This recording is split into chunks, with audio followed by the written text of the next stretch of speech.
misconception. El fantasma del hijo. Como Navidad, Santa me falló, mis regalos son un fraude, nada me gustó. Ropa de interior, sí, es que no son. Yo quería un juego para Nintendo 64. Entonces, cuando hay empresas y hay mucho esfuerzo por tecnología donde quieren clonar el mundo, yo como una persona que me estoy formando en desarrollar imágenes, ¿dónde va a competir? Y si le sumo que cuántas imágenes vemos a diario. Cultura pop publicitaria parte 2. Pero no necesariamente tengo que tenerle miedo, no lo voy a hacer porque no sé programarlo. Yo creo que eso pasa a ser secundario. Hola, bienvenidos a Morada en Perspectiva, un proyecto académico de la in-house dadaísta. Yo soy Mariana. Y yo soy Natalia. Y esto es Morada en Perspectiva. El episodio de hoy va a tratar sobre las perspectivas externas que existen dentro de la publicidad. Y hoy tenemos un invitado muy especial, que es el profe Jorge Bandera. Profe, ¿te quieres presentar para que te puedan conocer un poquito más? Claro que sí, mi nombre es Jorge Bandera, yo realmente vengo del campo del diseño, donde digamos que a nivel de formación siempre me interesaron muchas preguntas y de eso me llevó a hacer una maestría en diseño. Luego entendí que tenía un perfil muy disciplinar y decidí cómo enriquecerlo haciendo una especialidad en creación multimedia e interactiva, que luego me dio otros campos de ya, digamos que el quehacer profesional o el rol donde me desenvuelvo, que es específicamente las realidades extendidas, que es el campo donde realmente tengo mi praxis profesional actualmente. ¿Tú cómo definirías lo que es una realidad extendida? ¿Cuáles son sus aplicaciones? Es un concepto que realmente nace o va muy de la mano con nuevas tecnologías. Entonces son estas tecnologías que, digamos que como definición, unen lo que es la realidad aumentada, la realidad extendida y la realidad mixtas, pero que para hacer realidad extendida se le atribuyen ciertos procesos, como procesos de naturalización, que yo realmente me sienta muy cómodo con la experiencia que estoy diseñando o creando, realmente generar un proceso de inmersión, que yo haga parte de procesos de, por ejemplo, muchos elementos que lo entendí de mucho, digamos que con la práctica profesional, y es muchas cosas que pasan en tiempo real, en el ya, en el ahora. Digamos que nosotros que estamos tan implícitos en el tema de la creación de la imagen, muchas veces proyectamos cosas que se diseñan, se crean, se establecen, una estrategia o lo que sea, a futuro. Cuando yo hablo de procesos de realidad extendida es algo que también tiene que tener la capacidad de pasar en el momento o en el ahora. Entonces, digamos que esas son las grandes vertientes que definen este campo del conocimiento, por decirlo así. Tú nos comentas que igual dentro de estas realidades extendidas hay aplicaciones de nuevas tecnologías. Hay muchos desafíos a la hora de poder desarrollar estas realidades extendidas, como la adopción de estas nuevas tecnologías. ¿Qué piensas sobre eso? A ver, yo creo que la tecnología siempre está implícita en todos los procesos. Y a veces cuando, digamos que se sesga muchas veces como realidad extendida, y sobre todo cuando está en una formación, le da miedo porque dice, uy, eso es alta tecnología y nos da miedo acercarnos. Pero yo creo que eso siempre nosotros estamos implícitos en procesos de tecnología. Tan sencillo como escribir una pregunta en Word, ya eso es un proceso que está mediado por tecnología. O tan sencillo como coger un lápiz y rayar, es un proceso que ya está mediado por tecnología. Cuando hablamos de esto, yo creo que, claro, es importante entender el medio, la herramienta, pero no siempre casarnos con eso. Yo creo que es más importante, y creo que en una facultad como estas, donde se establece o donde se prevalece que es más importante la idea, yo creo que es esa idea articulada con entender el medio. Si yo entiendo que mi idea tiene que hablar muy bien con un proceso de naturalización, de un proceso donde yo tengo que sentirme parte de esta experiencia, o de donde realmente empiezo a hacer como una experiencia intuitiva, ya eso da por sentado el cómo lo hago con qué herramienta tecnológica después. Y estamos en un mundo donde la inteligencia artificial me puede resolver cosas, donde también me puedo apoyar de equipos de conocimiento, donde muy seguramente, claro, yo estudio publicidad y me tengo que centrar más en entender eso, porque luego un equipo de tecnología me vaya a ayudar a desarrollar eso. Pero entonces tengo que conocer los conceptos, sí, pero no necesariamente tengo que tenerle miedo, no lo voy a hacer porque no sé programarlo. Yo creo que eso pasa a ser secundario cuando hay una buena idea y entiendo el medio muy bien. Últimamente, como en nuestro presente tan inmediato, hay muchas innovaciones que normalmente les chocan mucho a las personas, como pueden ser las IAs, que se vuelven un poco más intrusivas a lo que es el ser humano, ya sea como pueden adaptar ciertas modulaciones de voz, comportamientos humanos de parte de una máquina. Pero normalmente se ha visto muchas de estas innovaciones con un poco de miedo. ¿cuáles dirías que pueden ser estas innovaciones que más que miedo pueden ser prometedoras y emocionantes a futuro? Estamos en un momento donde nos estamos formando como diseñadores, como publicistas, como comunicadores, como cineastas, donde la IA nos está poniendo retos. Entonces yo creo que en lugar de verlo como algo peligroso, yo lo vería como, tengo que realmente generar un proceso de adaptación y adaptarme. Entonces te pongo un ejemplo, McDonald's fue la primera compañía grande en hacer un comercial con inteligencia artificial, donde no utilizó un director, donde no utilizó actores, ni camarógrafos, ni nada, sino simplemente inteligencia artificial. Y es un desastre, sí, pero fue el primero y fue el que se arriesgó. Y yo creo que eso está marcando una tendencia, donde sale ahorita Sora, que es esta inteligencia artificial muy importante y donde están generando imágenes que son más realistas que yo hacer una fotografía o yo hacer un modelado 3D. Yo creo que lo importante es entender que es una realidad y donde grandes compañías tecnológicas tienen una necesidad de querer, digamos que los seres humanos no generamos una diferencia entre lo que es realidad y que no es realidad. Entonces, Nvidia, que es esta grande compañía tecnológica que en la bolsa es la tercera que cotiza más, dice, yo quiero clonar el mundo. Entonces, cuando hay empresas y hay mucho esfuerzo por tecnología donde quieren clonar el mundo, yo como una persona que me estoy formando en desarrollar imágenes, ¿dónde voy a competir? Y si le sumo que cuántas imágenes vemos a diario, ¿dónde voy a empezar a competir? Entonces es un gran reto y yo ahí es donde veo una gran oportunidad en las realidades extendidas, donde no solo produzco la imagen, sino también genero sensaciones y experiencias en las personas. Y fíjense que cuando yo empiezo a generar una experiencia para una marca, para, no sé, una exposición de arte o lo demás, yo creo que el conocimiento o el concepto se empieza a transmitir de una mejor manera, porque no solo me quedo en la visualidad y yo cómo voy a competir técnicamente cuando una tecnología lo hace visualmente mucho mejor, sino es, si yo empiezo a desarrollar experiencias, empiezo a acercar el contenido, yo creo que hay una gran oportunidad y un gran campo del conocimiento que se puede empezar a generar por ahí. Ahora tenemos unas preguntas rápidas antes de entrar más en publicidad, entonces son como preguntas chistosas para ver qué tanto sabes de publicidad. La primera es, ¿cuál es el primer jingle que se te viene a la cabeza? El de Goodies, el de con mis goodies soy feliz, y fue porque vi un TikTok de In-House. Ayer me salió. También el de Prismacolor, que me parece muy linda como la historia de animación, pero creo que el de Goodies fue el que y se me vino a la mente, fue por eso también. Otra pregunta rápida sobre publicidad es, ¿cuál es el primer término publicitario como que te sientes con la seguridad de definir que se te viene a la cabeza?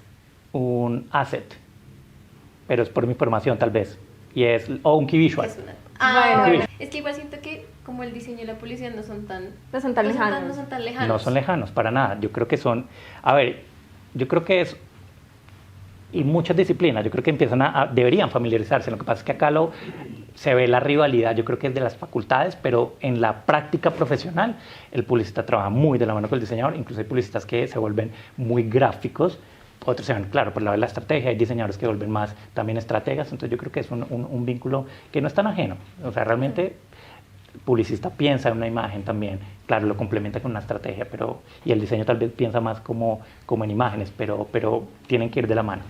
Cultura pop publicitaria parte 2. Me acuerdo mucho de un jingle que para mí de niño me marcó mucho y fue el de Nintendo 64.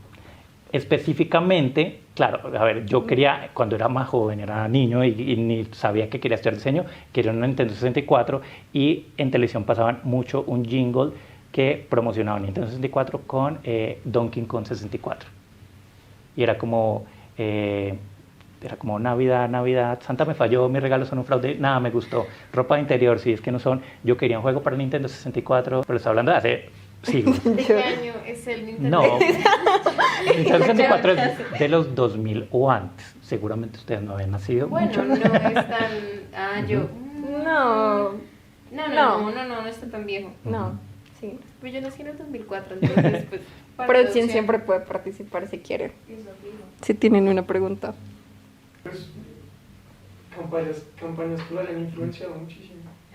Yo siempre he sido fanático Nintendo como marca me encanta en lo que sea, como lo que hace a nivel visual, de estrategia, el diseño de sus tiendas, el servicio me parece increíble, pero campañas que me hayan marcado. Yo creo que me encanta mucho el tema de Coca-Cola. Me encanta, o sea, en general creo que este tema de destapa la felicidad para mí fue pucha, cómo lograron eso tan increíble y que un sonido a uno le referenciara tantas cosas. Yo creo que ahí está la magia de una muy buena campaña, ¿no? Como un sonido es tan icónico y ya marca muchas cosas. No sé, por ejemplo, también me gusta, no sé si es como una obsesión a las bebidas, como Club Colombia, como ese como las mejores cosas de la vida toman tiempo, y hablar de ese proceso, eso me ha marcado mucho. Creo que esas las tengo muy referenciadas. Obviamente se voy mucho más lejos, y perdón ser tan reiterativo con Prismacolor, pero esos primeros, claro, yo tengo una fascinación por la animación, me gusta la imagen animada, me parece también diferente a lo que normalmente es la imagen real, fotográfica. Entonces ver esos primeros comerciales animados me parecieron lindos, cómo vender un mundo fantástico por el color, eso también me pareció muy lindo, como que lo tengo muy referenciado. Es como eso que le hace brillar a uno los ojitos. Cuando a uno le gusta, uno dice, yo lo veo desde ahí, como que esa campaña me gusta porque conecté y me hizo brillar los ojitos. Por eso como que las campañas siempre las llevo como hacia algo y siempre lo relaciono con algo que de pronto me toca y a yo le doy como ese valor. Y yo creo que eso es una muy buena publicidad, hablándolo en otros términos. Y es como cuando yo conecto, y no solo desde la visualidad, sino con ese interior, yo creo que se cumple muy bien. Y yo creo que hacia eso está volcando las cosas hoy por hoy también. Tu clase no empezó como inicialmente enfocada a la publicidad. Digamos que ¿cuál ha sido el reto más grande de enfocarlo también a publicistas o entender también a los publicistas como ellos en esta clase que pueden aprender? No solo en esta clase, sino digamos que composición de apps y UI Kits fue el primer momento donde digamos que me acerqué a trabajar con estudiantes de publicidad. Por eso digo que es una experiencia muy interesante, pero yo creo que el curso se da o es muy abierto a explorar cosas. Entonces, claro, tenemos que hablar de algo que nos exige un pensum académico, donde tenemos que hablar de interacciones, microinteracciones y demás, pero yo creo que, o siempre los espacios los pienso es como yo entiendo eso desde mi formación. De pronto a mí no me interesa cómo es la interacción de un botón, y lo tengo que ver porque es un requerimiento para graduarme. Pero si yo relaciones, yo cómo pienso las interacciones como una manera de pensar proyectos o estrategias. Y si uno ve, todos son interacciones. Si yo como publicista, no sé, me encargaron hacer la activación de una marca, yo cómo pienso ese proceso de interacción de sujeto, espacio, marca, experiencia. Y ha sido un reto, sí, pero trato de dividirlos.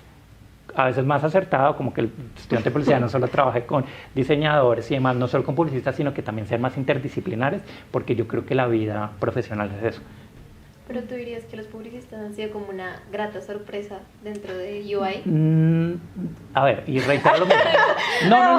No es una grata sorpresa, porque yo creo que, digamos que algo que yo les resalto mucho es que son muy conceptuales y tienen la capacidad de proponer, digamos que estrategias, conceptos e ideas.